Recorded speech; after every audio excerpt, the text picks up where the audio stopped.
रायजोफोर दा दिनै बे बिजेपि सरकारा हेमन्त बिश्व शर्मा ओमफ्राय जोंना बे दिलीप सैखिया मोना बे एथ' गाज्रि खोथा बुंगासिनो दं जोंनि बेरेखा ट्राइबेल बेरेखा बिटिसि सिफायनाय ओमफ्राय दिनै माबानि ट्राइबेल बेलबक सिफायनाय बाथ्रा बुंगासिनो दं आरो अना बर'फोरखौ थुगासिनो दं बर'फोरनि बेरेखा नांलाय खमलाय खालामगासिनो दं बे खेथ्रआव जोंनि खुनु बिजेपि कर्मीफ्रा दिनै बे बिजेपि सरकाराव आसामनि बिजेपियाव थाथावला गारनांसिगौ जों बयबो आपिल खालामो अनुरद खालामो जाहाथे इसिबां बर' माने ट्राइबेलफोर बिजेपियाव दङ बिथांमोना फैजोबदो गासिबो गारनांसिगौ मानो थाबाय थानो बेवलाय जेराव ट्राइबेलनि बेरेखा मावगासिनो दं बर'फोरनि बेरेखा मावगासिनो दं बे जायगायाव जों थानानै मा मोननो जोङो रायजो राजाफोरखौ बयखौबो खुलुमहरनाय जाबाय आंनि लोगोआव दं दा अल आसाम ट्राइबेल स्टुडेन्टस इउनियननि आफादगिरि हरेश्वर ब्रह्म आरो जोंनि बड'लेण्ड जनजाति सुरक्षा मन्थ्रिनि एसिस्टेन्ट सेक्रेटारि रावखुंगुर बसुमतारी ओमफ्राय जोंनि बिजिएमसिएमनिनो ट्रेजारार गणेश बसुमतारी जों दिनै बेयाव प्रेस मिट लिंनायनि खारना जाहैबाय जे बिटिसि इलेक्सननि केम्पेइन खालामनाय नामाव आसामनि चिफ मिनिस्टार मानगोनां हिमन्त बिश्व शर्मा आरो लोगोसे आसामनिनो बिजेपिनि प्रेसिडेन्ट दिलीप सैखिया दरं उदालगुरिनि एमपि दा बिथांमोनहा जायनाखि बाथ्रा बुंबाय बे बाथ्राया दिनै हजम खालामथाव नङा आरो बे बाथ्रानि थाखाय दिनै बयबो बर'आ खुद्रिदों बयबो ट्राइबेल मानसिया खुद्रिदों आरो बेखौनो जों दिनै आरो बुंफिननो लुबैदों जे दिलीप सैखिया जे बाथ्रा बुंदों जे बिटिसिआव मोननै माने प्रभिजन थानो मोना हय बिटिसिआ सिफायनांगौ हय नङाब्ला ट्राइबेल बेल्ट ब्लक बे थानो मोना आरो बेखौ गावसोर पावाराव फैब्ला माने बिसार खालामगोन आरो बेखौ माने बे मोननैनि गेजेराव मोनसेखौ दोननाय नङा जानाय नङा बे बाथ्राखौ दिलीप सैखिया बुंदों दा बेनि थाखाय जों जथेस्थ' बयबो काउन्टार होनाय जाबाय निन्दाबो खालामनाय जाबाय मानोना बिटिसिआ जोंनि थैजों दाजानाय हाजार हाजार मानसिनि सेक्रिफाइस दं बेयाव दा जों बिटिसि मोननानैसो जौगादों बिटिसि मोननानैसो जोंहा भबिष्यत मोनसे हारि दानायनि मोनसे जोङो सिन्था खालामनो हादों ओंखायनो दिनै बे बिटिसिखौ सिफायफिननो नागिरब्ला निस्सय बेयाव रावबो सैज्य खालामनाय नङा दा ओंखायनो जों रावबो सैज्य खालामाखै आरो बिनि थाखाय दिलीप सैखियाखौ माने बिटिसिआव गिदिंफैनो मोना बेखौ बयकट खालामनांगौ होननानैबो जों अलरेडि पेपारावबो लिरबाय बुंनायबो जाबाय आरो लोगोसे बिनि बादैबो दा बे स्टेटमेन्ट होनाय बादिनो आसामनि चिफ मिनिस्टार मानगोनां हेमन्त बिश्व शर्माबो बेनाबो खिन्थु एखे बिसोरनि एजेन्डाया एखे बेखौनो जों नुजादों आरोखि बिसोरबो जे बिटिसिखौ सिफायनो नागिरदों बे बाथ्राखौ माने हेमन्त बिश्व शर्मानि रावजोंबो जों माने मिथिनो मोनबाय आरो लोगोसे बिटिसि माने जायनाखि सिङाव थानाय ट्राइबेल बेल्ट ब्लक एरिया बेखौ जों जे सिफायनो नागिरदों बेखौबो जोङो दिनै हेमन्त बिश्व शर्मानि खुगानिफ्राय जोङो डाइरेक्टलि इनडाइरेक्टलि जों दिनै मिथि मोनबाय दा हेमन्त बिश्व शर्मा बुंगासिनो थादों जे बिटिसिआव मानो अना ट्राइबेलफ्रा हा मोना बे बाथ्राखौ बुंबायदों हा मोननांगौ अना ट्राइबेलफ्राबो समान अधिकार मोननांगौ समान अधिकार होआखै बे बाथ्राखौ हेमन्त बिश्व शर्मा बुंदों आरो लोगोसे बिथाङा बुंदों जे बिटिसिआव माने अना ट्राइबेलफोरखौ सेकेन्ड क्लास सिटिजेन हिसाबै बेबहार खालामदों ट्रिटमेन्ट खालामदों होनना बुंबाय थादों दा बेफोर जिनिसा खोब माने दुखुनांथाव मुगैथाव बेफोरबायदि खोथा बुंनायनि गेजेरजों माने अना बर'फोरखौ थुनाय जादों अना बर'फोरखौ बुंनाय जादों जे नोंसोरो बे बिटिसिआव बे ट्राइबेलफोर बेरेखा बर'फोरनि बेरेखा नोंसोरो जुजि नोंसोर मानो अधिकार मोना नोंसोर हानि मोन्थाय मोननांगौ नोंसोर मानो दिनै सेकेन्ड क्लास सिटिजेन हिसाबै मानो बेबहार खालामजानांगौ बे बाथ्राखौ माने दिनै थुनजुलायनाय होनाय जादों आरो गन्दगलनि मोनसे परिबेस दिनै लाबोनो नागिरनाय जादों बे कमिउनेल मोनसे क्लेश लाबोनायनि जे माने ट्राइबेल आरो नन ट्राइबेल बिसोरनि गेजेराव बेबायदि मोनसे परिबेस लाबोनो नाजानाय जादों बेखौ दिनै रोखा रोखा बिथांमोननि स्टेटमेन्ट दिनै नुनाय जाबाय दा बिटिसि सिफायनो नागिरनाय बेखौ रोखा रोखा क्लियार जाबाय बिटिसिआव दिनै गोदान माने मोनसे आयेन बानायनानै माने 6 सिडुलनि जायनाखि पावार बेखौ डाइल्युट खालामनानै होनाय जाबाय बेखौथ' रोखासै बयबो नुखाजोब्बाय दिनै बिटिसिआव डिसिफोरखौनो माबा होनाय सेक्रेटारि हिसाबै एपइन्टमेन्ट होनाय आरो बिटिसिआवनो डिस्ट्रिक्टफोरनि डेभेलपमेन्ट कमिटियाव डिस्ट्रिक्ट डेभेलपमेन्ट कमिटि बेफोराव डिसिफ्रा चेयारमेन जानाय बेखौ जों दिनै नुनो मोनबाय दा हरेस बे माने कन्स्टिटिउसनाव बिदि गैया डिसिआ जोंनि खुनु सोमोन्दो गैया डिसिआ आसाम गभर्नमेन्टसो बे बिटि सोमोन्दो गैया दा दिनै बिटिसिआव बेखौ हरजोब्बाय थारमाने मा बेखौ माने नाख्रेबनाय बे चक्रान्तखौ कब्जा खालामनाय बेखौ नुनाय जाबाय आरो दिनै बावैसो सिगां एसे बावैसो सिगां जों नुबाय जे बिटिसिनि माने प्रिन्सिपाल सेक्रेटारिखौ दानिया सिइअ लिरसिगोन होननानै अलरेडि सिइअ होननानै बिनो मोनसे नटिफिकेसन हरनाय जाबाय माने प्रिन्सिपाल सेक्रेटारि थानाय नंला सिइअ जायोब्ला मा जागोन जे बिटिसिआ थाला बे सिक्सुवेलि प्रभिजनाव बे गैया बे थाया गथे पन्सायती राज सिस्टेम बे जिनिसा फैसिगोन बेखौ दिनै नुनाय जाबाय डिसिफ्राबो फैखाजोब्बाय आरो नै सिइअ सासन खालामनो नागिरबाय दा बेफोर गासैबोखौ नायनानै जों नुबाय दिनै बिटिसिखौ सिफायनो नागिरनाय चक्रान्त बे सोलिगासिनो दं दिनै बिटिसिआव माने आसामनि मन्थ्रिफोरखौ दिनै डिस्ट्रिक्ट मोनफ्रोमावबो इनचार्ज दिनै खालामहरबाय क'क्राझार जिल्लायावबो सासे इनचार्ज चिराङावबो बाक्सायावबो उदालगुरियावबो तामुलपुरावबो बिदि इनचार्ज खालामनाय जाबाय थारमाने मा नागिरदों बे बिटिसिनि इएमफ्रा खुनु खामानि गैया बिटिसिआ खुनु फांसन गैया दा गथे आसामानो सासन खालामनांगौ होननानै दिनै मन्थ्रिफोरखौ इनचार्ज खालामनाय जाबाय दा बेखौनो जों दिनै रोखा रोखा क्लियार जाबाय जे बे बिटिसिखौ सिफायनो नागिरनाय जाबाय बे रोखासै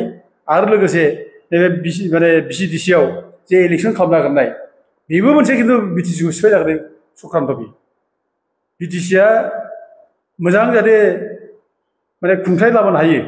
गामि लेभेलावबो थांनानै जाहाथे खुंथाय लाबोनो हायो बेनिखायनो बिटिसि दानाय जादों बिटिसिआव पन्सायत सिस्टेम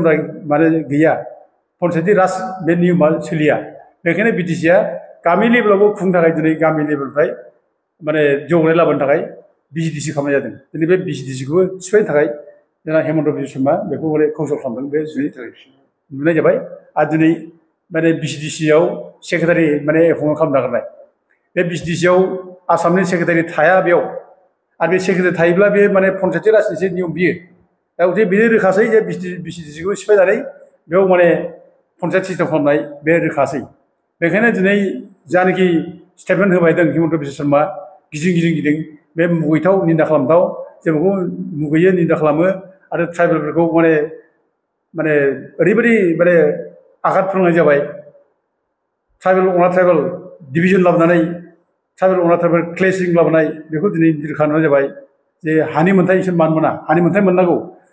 6 शेड्युलआ जा आयेन दं 6 शेड्युलआ जा प्रभिजन दं बे 6 शेड्युल प्रभिजन बादियै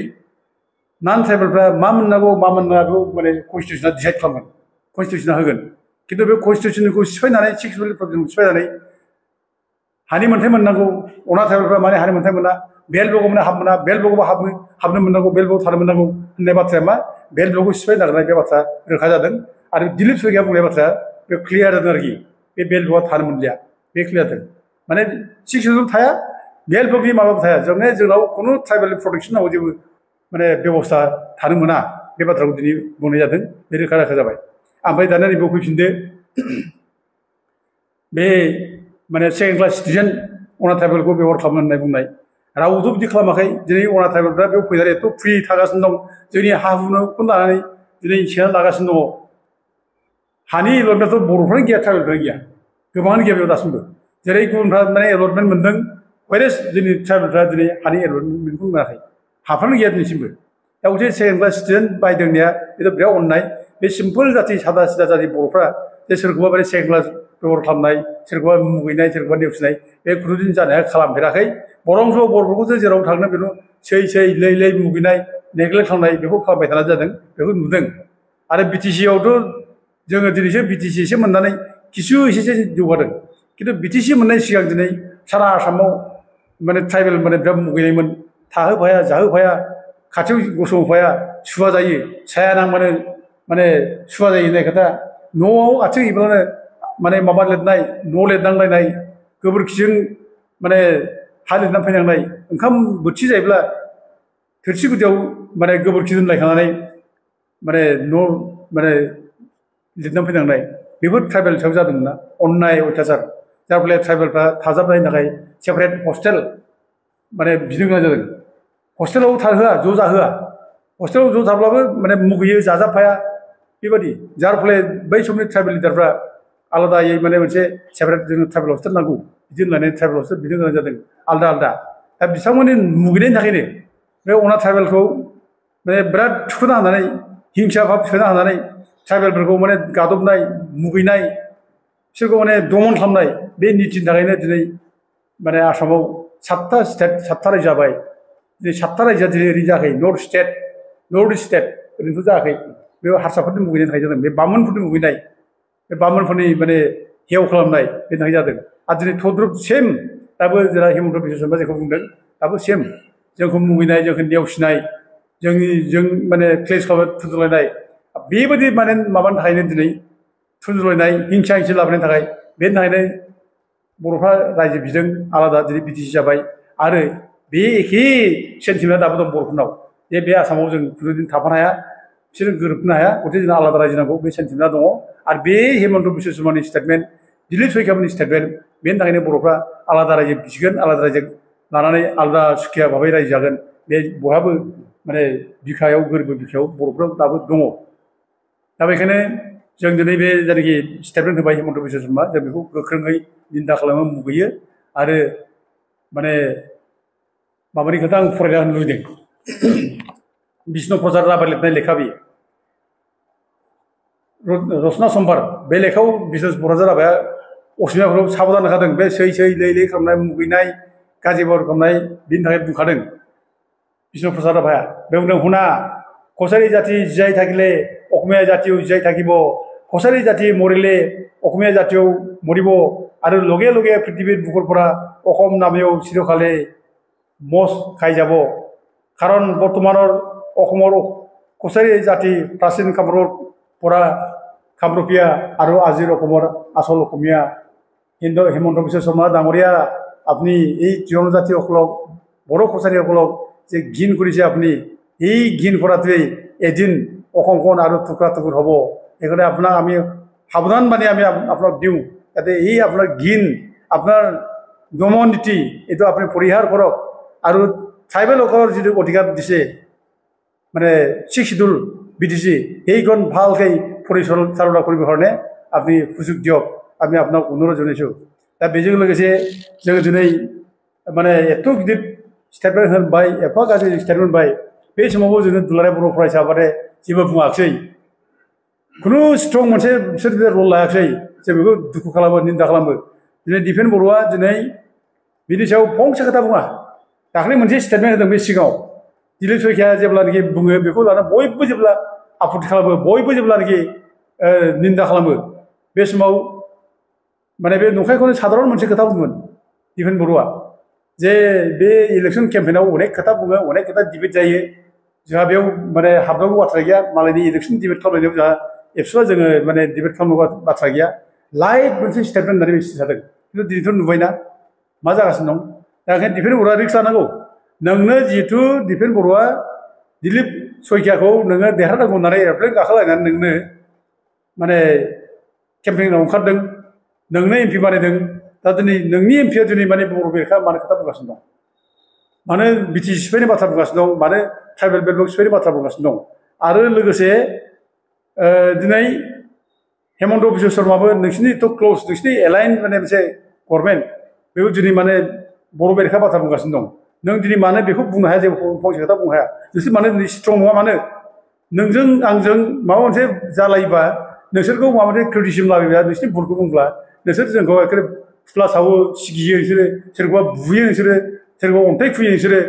गोबां बर' नेता सानसुमैन बादि मानसिखौ फुथुला सावबाय नोंसोरो डक्टर दिननाथ बसुमतारी बादिखौ फुथुला सावबाय गोबां मानगोनां अनजुलि दैमारि बादिखौ फुथुला सावबाय मानो सावखो नोंसोरो बिसोरथ' जाथिनि थाखाय जेबो बेरेखा मावाखैमोन बिटिसि 6 शिडिउल लाखिनायनि बाथ्रा बुंदोंमोन बिटिसि 6 शिडिउलखौ सिफाय मोना होननानै बिसोर दिनै कर्टआव मोनसे आपिल खालामदोंमोन दा दिनै बेनि थाखाय फुथुला सावबाय खिन्थु दिनै बिटिसि सिफायनो नागिरबाय हेमन्त बिश्व शर्मा मोनहा ट्राइबेल बेल्ट सिफायनो नागिरबाय दिनै हेमन्त बिश्व शर्मा मोनहा माने दिलीप शइकिया मोनहा बे खेत्रआव दिनै मानो फंसे खोथा बुंदिया मानो सिरि मानो फुथुला सावहादिया नोंहा जे एथ' बुरजा सिफाय दंमोन दिनै आन्चलिक कमिटि बिसोर दिनै माबा मोनसे बिराद बुंहोयो बिसोरो एखेबारे जानो बायदि थानो हायि बायदि ओरैबायदि बुंहोयो बिसोरो रिएक्सन होयो दिनै माने मोनसेबो रिएक्सन होदिया बहा थांखो नोंसिनि गोहोआ आं दिपेन बर'खौ खावलायो नोंसिनि गोहोखौ देखाय नोंथांमोना आवगायबो बुं स्टेटमेन्ट हो जाथिखौ गाबथानांगोन जाथिया निरापत्ता मोननांगोन दा दा गैया नोङो ओरैनो नोंनि माखासे माबाफ्रा ओरैबायदि माने लासिंसिं जे जाथिनि अलखद समावबा नों स्ट्रं नङा दुरबल नोङो हरेज नों बे माने कारगिलाव जेब्ला माने माबा जायो जम्मु काश्मीराव अपारेशन सिन्दुर जायो अपारेशन सिन्दुर जानाय समाव दिफेन बर'आ माने 10,000 सैन्य फाथायहरगोन एबसुनिफ्राय होनना बुंबाय भलन्टियार्स नोंहा मा भलन्टियार्स दं नोंहा अस्त्र गोनांलाय एबसुआ बबाव अस्त्र गोनां बबाव ट्रेनिं लानानै माने भलन्टियार दङ बिदि बाथ्रा बुंनो बेथ' लासिंसिं बाथ्रा बियो मिनिथावथाव बाथ्रा बियो सासे एबसुनि प्रेसिडेन्टआ बेबायदि नंखाय एखेबारे बिराद लाइट बाथ्रा बुंनो समायथारा आरोखि आरो नोङो एखेबारे बिराद ड्रेस गानलायबावबाय आर्मि ड्रेस गानलायनानै एखेबारे बुंनो हाबाय माने अपारेशन सिन्दुराव 10,000 सैन्य फाथायहरगोन होननानै जुद्धआथ' मोनसे धेमालि नङाना जुद्धआ धेमालि ना माबे ओरैनो फुथ्ला सालायनो माने माबानानै ड्रेस गानलायनानै आर्मि ड्रेस गानलायनानै नोङो बिदि स्टेटमेन्ट होलाबायनो नों बे स्टेटमेन्टजों आर्मिफोरखौ अफमान खालामदों आर्मिफोरनि माबाखौ नों नेग्लेक्ट खालामदों आर्मिफोरनि स्ट्रेंथखौ आर्मिफोरनि जुजिनाय स्पिरिटखौ दा दिनै नोंहा जुदि एथ' स्पिरिट दंबा सेन्टिमेन्ट दंब्ला दिनै हेमन्त बिश्व शर्माया जा बुंबाय बिनि सायाव नोंसोर बुं फुथ्ला साव बुं नोंसोरो जोंनि 10,000 सैन्यफ्रा नोंसिनि बे माने बिटिसि एरियायाव गिदिं गिदिं जे बर'फोरनि बेरेखा बुंगासिनो दं ट्राइबेल बेरेखा बुंगासिनो दं बिटिसि बेरेखा बुंगासिनो दङ बे 10,000 सैन्यफ्रा नोंसोर बेंथागोन होबथागोन नोंसिनि फुथ्ला सावगोन बुं दिफेन बर' जों बेखौ दिनै बुंनो लुबैयो आरोखि जों बेखौ बुङो रायजोफोर दा दिनै बे बिजेपि सरकारा हेमन्त बिश्व शर्मा ओमफ्राय जोंना बे दिलीप सैखिया मोना बे एथ' गाज्रि खोथा बुंगासिनो दं जोंनि बेरेखा ट्राइबेल बेरेखा बिटिसि सिफायनाय ओमफ्राय दिनै माबानि ट्राइबेल बेकलग सिफायनाय बाथ्रा बुंगासिनो दं आरो अना बर'फोरनो थुगासिनो दङ बर'फोरनि बेरेखा नांलाय खमलाय खालामगासिनो दं बे खेथ्रआव जोंनि खुनु बिजेपि कर्मिफ्रा दिनै बे बिजेपि सरकाराव आसामनि बिजेपियाव थाथावला गारनांसिगौ जों बयबो आपिल खालामो अनुरद खालामो जाहाथे इसिबां बर' माने ट्राइबेलफोर बिजेपियाव दङ बिथांमोना फैजोबदो गासिबो गारनांसिगौ मानो थाबाय थानो बेवलाय जेराव ट्राइबेलनि बेरेखा मावगासिनो दं बर'फोरनि बेरेखा मावगासिनो दं बे जायगायाव जों थानानै मा मोननो दा दिनै बिनि गेजेराव जों मोनसे मोजां खबर मोनदों जे एसटि मर्चा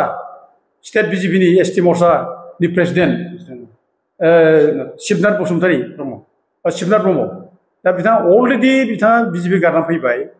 दा बिथाङा जेरै माने गावनि माने सेन्टिमेन्टखौ देखायबाय बिजेपिखौ मुगैनानै फैबाय दा बेबायदि गारलायनानै फैलायनाय समाव जोंनि मानसिफ्रा बिजेपियाव थाना मा मोननो बयबो फैफिनजोबदो